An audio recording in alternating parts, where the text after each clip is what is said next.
Summer is coming. Get your sun-kissed glow with Totally U's Versa Spa Sunless Tanning System. Versa uses the newest innovative technology to deliver the latest anti-aging, skin-firming, super hydrating blend of soothing botanicals with every application.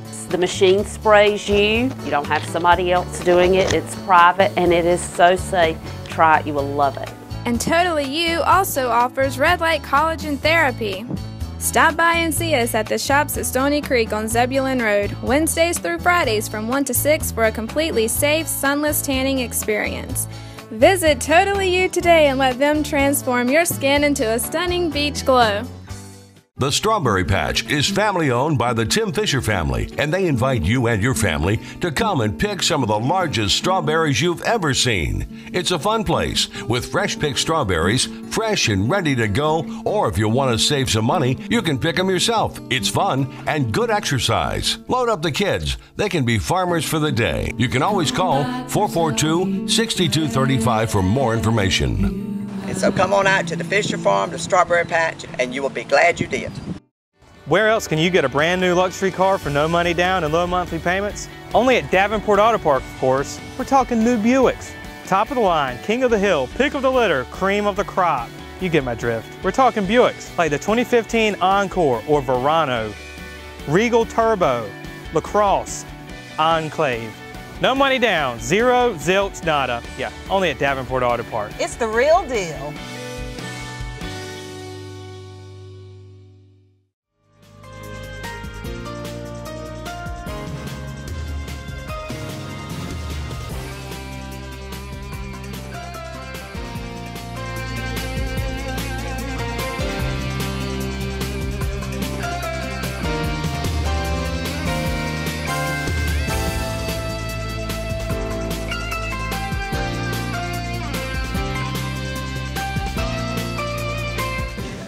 A native of Columbus, Ohio, Chris attended Ohio State University, graduating Phi Beta Kappa with a double major in Japanese and economics. He has completed significant coursework toward his Master's of Arts in Public Policy and Management from Ohio State. Chris currently resides in Raleigh. Chris, we're not picky which automotive manufacturer you bring to the Kingsborough site. We just want one of them. Please welcome Chris. Second, I thought he was going to say he wasn't picky about which basketball team I cheer for here, but I haven't had that kind of impartiality in my time here. But thank you very much. I appreciate the chance to be with everyone this morning.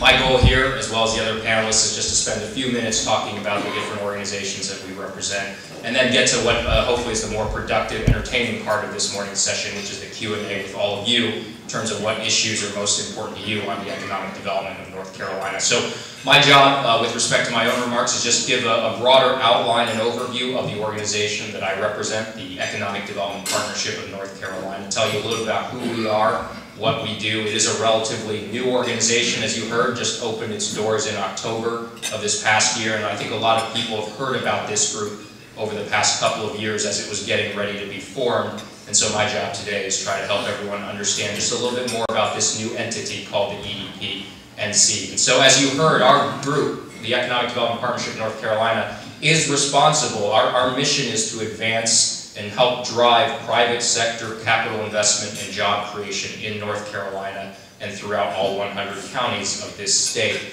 But the way that we are trying to accomplish that really falls into 5 distinct areas of economic development. And when people say economic development, that can mean a lot of different things to a lot of different audiences. What we are focused on specifically at our organization are the following 5 functions as to how North Carolina intends to help advance its economy. The first and probably the most high-profile one of those functions is business recruitment.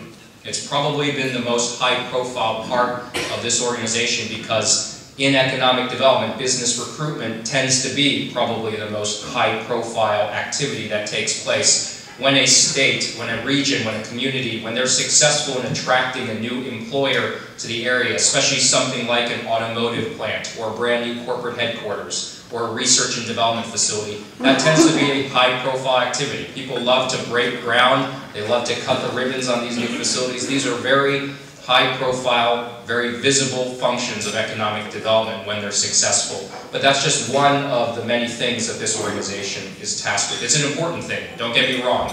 The ability of North Carolina to go out there and compete for and successfully recruit new employers, that's absolutely pivotal to the state's economic success in the future.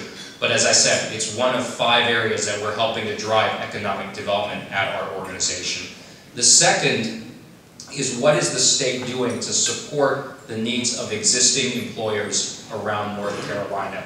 Whether you're talking about folks like QVC, Hospira, Cummins Engine right here in Rocky Mount, we need to make sure that the companies who are in our backyard already, the companies who have actually chosen to invest and create jobs in North Carolina already, have their needs taken care of and supported as much as possible.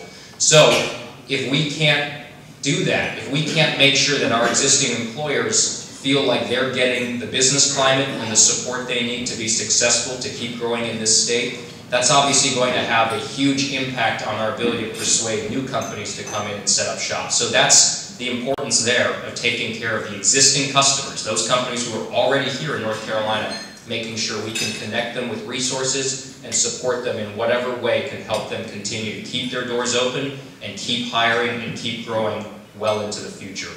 The third area, so we've got new business recruitment, we've got existing business support. The third area is, how do we take advantage of this increasingly global economy? And the way that we try to do that here in North Carolina at our organization is by helping companies increase their sales of products and services overseas through increased exporting. So we have about $31 billion a year in exports that are made or produced here in North Carolina that are going to customers and buyers all over the world, Europe, Asia, Latin America, you name it. And those figures continue to grow. Everything from aerospace components to automotive parts to agricultural commodities to pharmaceuticals and chemicals. These all make up that $31 billion of goods and services that are being produced here in North Carolina, sold to some customer halfway around the world, and those dollars come back here to North Carolina. They circulate within our economies, they circulate within our communities, and they add to the coffers of companies here in North Carolina in a way that hopefully allows them to continue expanding and growing and hiring more people right here in our state. So we want to make sure that we're assisting as many companies as possible in getting out there and growing their sales around the world. So export promotion, export assistance, that's that third function that this group is focused on. The fourth is in that area of small business formation. We often hear about how important small business is to the economic vitality of a region, a community, or a state, and that's because there's a lot of truth to that. That's where a lot of jobs end up being created. Our particular work in this area of small business formation, it's a function of ours. We call it Business Link North Carolina, but that's just a fancy way of saying it's a team of just 4 individuals who are fielding somewhere in the neighborhood of 15,000 calls and inquiries every year from individuals who are looking to start a business here in North Carolina. They could be looking to start a bakery, they could be looking to start a fitness studio, they may be looking to set up a small machine shop. Whatever it is, these are individuals who are looking at taking that step towards opening up a brand new business here in North Carolina. And our team internally is helping counsel these individuals and would-be entrepreneurs on what those first concrete steps are that they need to be taking. Everything from permits, licenses, any documentation they need to file from an HR perspective, a legal perspective, a tax perspective, but helping those individuals, again, take those first important steps to forming a business here in North Carolina. And hopefully from there, those individuals can grow and go on to become very successful enterprises, putting tens of people, hundreds of people, maybe for the very successful ones, thousands of people to work down the road. So that's that fourth area, small business formation. The fifth area, I won't take up too much time talking about because one of the panelists this morning, Whit Tuttle, will go into that a lot more in detail, but it's tourism. Tourism, of course, is a very important part of the state's economy, pretty much to all 100 of our counties, accounting for $20 billion a year in economic impact on our state. 200,000 people, give or take, go to work every day in some facet of the tourism economy here in North Carolina. That could be lodging and hospitality, that could be restaurants, that could be tourist destinations, convention centers. Either way, this is a huge part. It's a cornerstone of North Carolina's economy, and it's in that area that our efforts are focused on driving more tourism activity and tourism spending here in North Carolina. Not just individuals and families spending their vacations here, but conferences and conventions taking place here, amateur sports tournaments being held here, film and TV production taking place, even things like retiree attraction. These are all part of that tourism economy where, again, we're trying to get outside dollars coming into our state, being spent in North Carolina, circulating within our regional and local economies inside the state. So, new business recruitment, existing industry support, export promotion, small business formation, and tourism marketing. These are the 5 functions that are set up by the EDPNC to perform on. That's what we opened our doors back in October, to execute on these 5 specific areas. We work very closely with the North Carolina Department of Commerce, and we'll hopefully get into a little bit of that during the panel discussion. But I want to spend just a couple of minutes on why this organization was created in the first place. When I talk about these 5 functions, these all used to reside within the North Carolina Department of Commerce. As you can imagine, a lot of states, all states really, are focused on driving their economic development growth, and usually through these different 5 functions I talked about. And for a very long time, all 50 states perform this type of work exclusively within a state agency, the public sector, a governmental entity such as a Department of Commerce or a Department of Economic Development. But starting about 15, 20 years ago, states began looking at ways to marry the resources of the public sector and the private sector together in an effort to accomplish greater results on the economic development front, recognizing that this work is too important for just one sector or the other to try to do it alone. And so North Carolina, this past October, became the 16th state in the country. So 1/3 of the states in the US now have adopted this public-private partnership model of addressing state-level economic development. So it's pretty straightforward. We're a public-private nonprofit. The public part of that represents funding that we receive from the Department of Commerce to go out there and perform these 5 functions that I talked about. The private piece represents the great potential there to leverage more resources to aid in the mission that we're working on. When you look at what we're doing, whether we are talking business recruitment, whether we're talking tourism promotion, whether we're talking something like export assistance, we're very much in the marketing and sales line of work. We may be marketing North Carolina as a great place for a manufacturer to set up their next factory or to move their corporate headquarters to. We may be touting North Carolina as a great vacation destination for families or a great place for a conference to hold its annual meeting. We may be touting the quality of the products that North Carolina manufacturers are making and selling to customers around the world. Whatever it is, we are marketing and selling North Carolina as a place. And to do this job of marketing and selling, that takes money. It takes financial resources to go out there and aggressively engage with the audiences that we're responsible for promoting North Carolina to, be it the tourism audience, the business recruitment audience, the export audience. The more resources we have access to financially, the greater job we can do in getting out there and getting in front of those different customer audiences that we're pitching North Carolina to. So that's where the value of the private piece of this public-private partnership really kicks in. Now, as a public-private nonprofit, we're not just able to receive funding from the public sector. That's great. That's $17.5 million of our annual budget that we receive through the Department of Commerce. But we're now able to go out there and receive $1 million, $2 million, maybe $3 million from the private sector that goes to expand that pool of resources that we now have access to as this new entity to go out there and again target the business recruitment audience, the tourism promotion audience, whoever it is that we're selling to. And that ability to leverage investment from the private sector, that's absolutely key to our ability to be successful in our work. And it's the reason why 1/3 of the states in this country now have moved forward with this type of approach. They're tapping into that wealth of resources and connections that the private sector has to help aid in our economic development work. So let me just spend the last few minutes talking about some of the things that I think are important for the purposes of today's conversation, and then hopefully we can get into this a bit more during the Q&A. I think every community, every state is trying to figure out how do we position ourselves more effectively for economic development. And really a lot of my time is spent in the business recruitment area. That's where I've spent most of my 17 years in economic development, 10 years in Ohio, 7 years in Missouri, just joined the team here in January. Business recruitment, again, tends to be very high profile. A lot of people have questions about that, so often the questions I get are related to what can my community or what can my region do to position itself better to recruit new industry from the outside.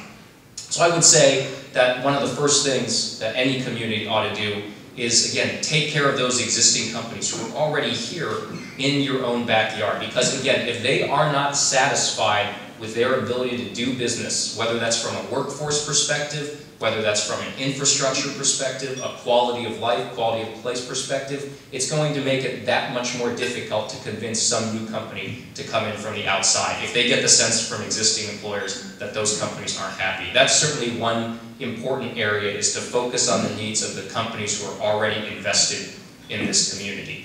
The second is to make sure that you're supporting your local economic development efforts, because we can get folks interested in the state of North Carolina, but companies, if they're interested in North Carolina, they eventually have to drill down to a region or to a specific county or even a specific community. And without a strong local partner there that we can team up with to attract that manufacturer or that headquarters or that distribution center, it's going to make it very difficult for any of us to be successful. So that support of local economic development groups is absolutely pivotal to any community's success in the business recruitment arena.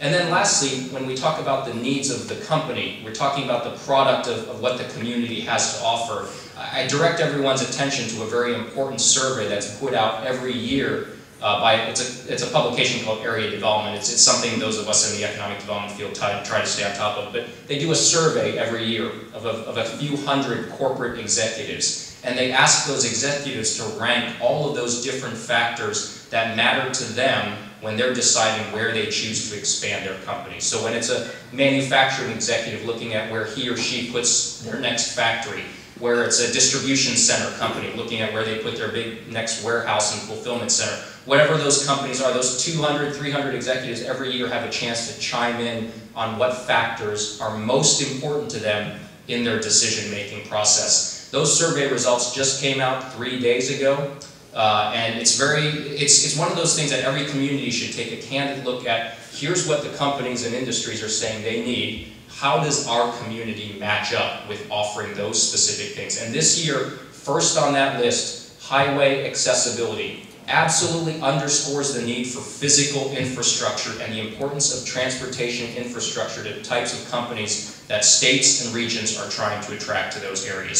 Second was occupancy and construction costs. How expensive is it to build the kind of facility I need or to lease the kind of facility I need, whether I'm in manufacturing, distribution, office, whatever.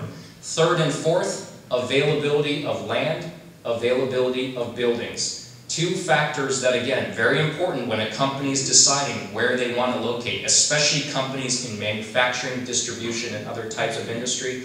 And then fifth, I believe, is cost of labor. So those round out the top 5 of 30-some factors that these executives are asked to rank every year. I'm sure you can all find the survey online, but that's a great way to sort of look at, here's what industry is saying we want or we look for when we're deciding where to expand, and here's what we think we in Rocky Mount have to offer to communities. And I think Rocky Mount stacks up very well in a lot of those different categories. And so what we're trying to do at the EDPNC is just make sure that we make companies out there aware of all the different business climate advantages that North Carolina has to offer. And then, of course, we rely a lot on those regional and local efforts to have that product available, ready for those companies when we get those prospects coming in through the door. And so we're really looking forward. We've already had the chance to work quite a bit with Frank and Ompi and some of the other folks at the Carolinas Gateway Partnership. Very pleased with that partnership. Looking forward to working with everyone in the years ahead on how do we position North Carolina and this part of the state for new business recruitment. So I think I'm at the end of my 15 minutes worth of remarks. Appreciate the chance to be with you here all this morning and looking forward to a very engaging conversation after we're done with the official remarks. Thank you very much.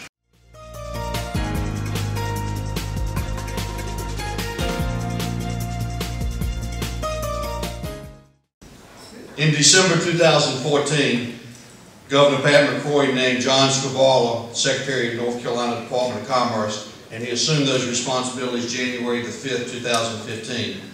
John comes to the Commerce Department after serving in Governor McCoy's Secretary of North Carolina Department of Environment and Natural Resources for the 2 previous years. Prior to his government service, John enjoyed a successful business career, most recently serving as Chief Executive Officer of Restoration Systems, an environmental mitigation firm based in Raleigh that helps improve and restore wetlands and waterways. He also led Wilkinson High-Rise and manufactured waste management and automotive recycling systems. John previously served as the Chief Executive Officer for Proactive Therapy, one of the largest physical therapy providers in the southeastern United States, and prior to that was the Chief Operating Officer of the Aviation Group, a company that emerged as the world's largest all-cargo airline during his tenure.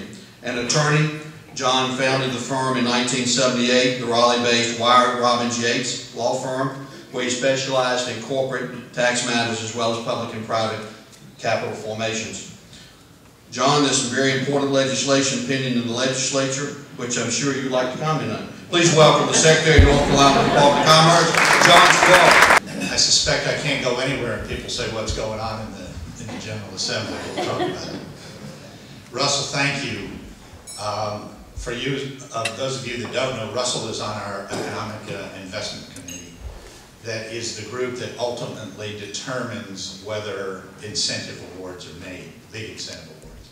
So Russell, we appreciate your service. There's only 5 of us. It includes the Secretary of Revenue and also the Chief Budget Officer.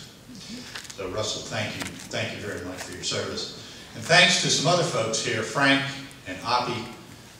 Your leadership at the partnership has been just outstanding. The forward thinking that you all have shown in assembling the site that you have put together is remarkable. I know it didn't happen overnight, and it takes a lot of forethought, initiative, and hard work to do it. These 2 have been extraordinary leaders. I tell people that if I had a choice of having a tussle with Oppie or a pit bull, I'd take the pit bull. I might have a chance to win that one.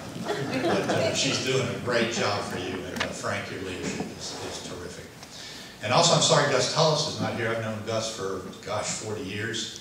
And please give him my regards. And also my dear friend Craig Worthy back there with Body Knoll. He and his wife Cindy and I and my wife have been good friends for a long time. So thank you. Beautiful facility, and thank you for hosting us here. Well, let's get right to the heart of the issue. I want to tell you right off the top that we have the right guy in Chris Chung in the partnership. And certainly Whit and the other folks that are heading that organization are doing a spectacular job. In a nutshell, and Chris touched on it, I look at the partnership as being the starry-eyed young world beaters. They're supposed to go out there and find deals, and every deal's a good deal. And they're supposed to turn up every rock and bring back lots of fishing worms. And it's our job in commerce, along with Russell, to ask the hard questions. I'm supposed to be the old gray-haired guy who's been knocked down on every flight of stairs, which I have. And we're supposed to ask the hard questions as to whether or not the state is willing to invest money in these particular programs. So it's a wonderful, wonderful blend of starry-eyed young world beater and experience that hopefully will make the right decision for the state. Because at the end of the day, incentive money is incentive money. Some is appropriated and some is self-fulfilling. And one of the most important things that we need to take away from today is this program that is called the Job Development Investment Grant, the JDIG as it's colloquially called. I find in state government everything has to have an acronym.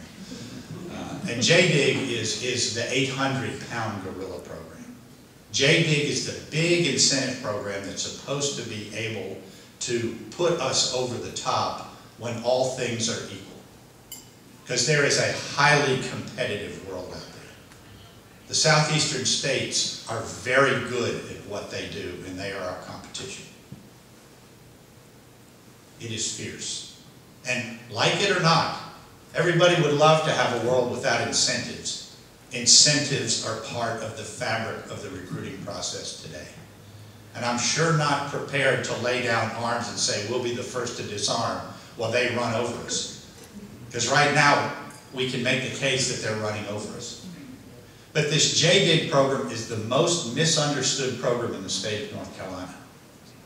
It's called the Job Development Investment Grant. And when these grants are articulated, they're articulated in gross numbers. Easy example, Metropolitan Life moved 2,600 jobs to North Carolina at an average salary of $85,000. In addition to which, they're spending $100 million on 2 new facilities in the state of North Carolina. Now, I doubt anybody would say no to that opportunity. The media has reported the Metropolitan Life deal correctly as a $125 million JDIG award. Job Development Investment Grant. Everybody assumes that the state of North Carolina has written Metropolitan Life a check for $125 million day one and said move to North Carolina. I would venture to say that the majority of the General Assembly believes that. Vast majority. In reality, and that's why the JDIG, the grant component, is a misnomer. As I say, the JDIG has digged us into a hole. The reality is it's a reimbursement program. Metropolitan Life will get reimbursed a small portion of the new tax created by the new jobs created that we otherwise would not have had but for the fact they moved to the state of North Carolina.